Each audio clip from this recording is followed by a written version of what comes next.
sa inyo lahat. Tatalakayin natin ngayon ang isang system unit at ang kanyang mga parts. Makikita nyo dito ang isang central processing unit o tinatawag din natin CPU. Lahat ng mga ginagawa mo sa iyong PC, lahat naka-store dito. Pangalawa dito, ang isang random access memory o tinatawag din natin RAM. Lahat ng data na naka-store sa iyong PC ay nakalagay dito, pero yung sa pansamantala lamang yun. Dahil pag once na namatay ang power supply, lahat ng data na nakalagay dito sa RAM ay mawawala.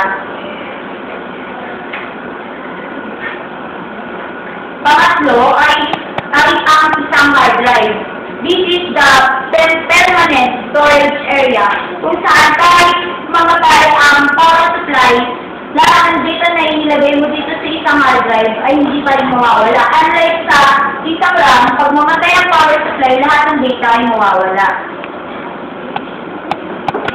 At ito naman ay isang example ng isang motherboard. Tinatawag din itong heart of the computer.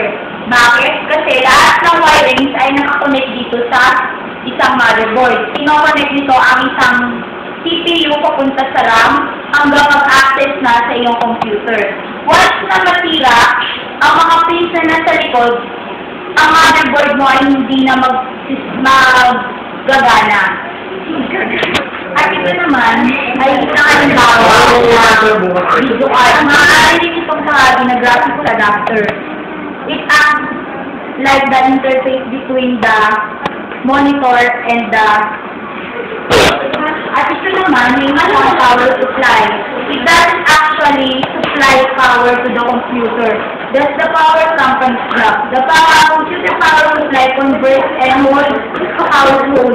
AC converts into the DC current needed by the PC. Makikita nyo rito ang isang bukas na system unit. Ngayon, tuturo naman namin sa inyo kung paano mag-repair ng isang sirang system unit. Una, ipapasok ang motherboard sa loob at yung i-screw. Pause mo. Okay na. Teka lang ha. I-screw mo yung gilid ng isang motherboard.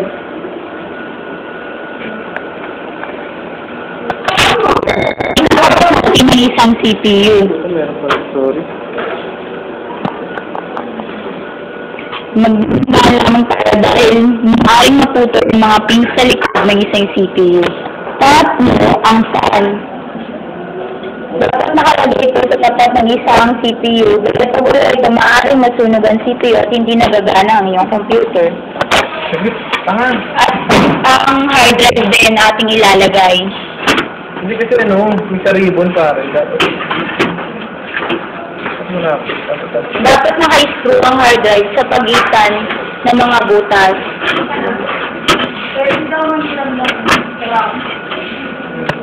At screwin ang gilid ng isang hard disk.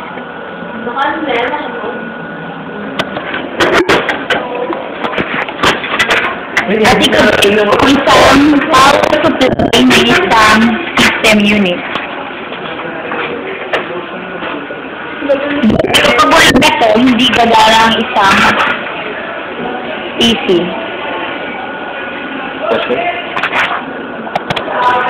At ikakabit natin ang isang malaking mukha kung saan magkakaroon ito sa hard drive at motherboard.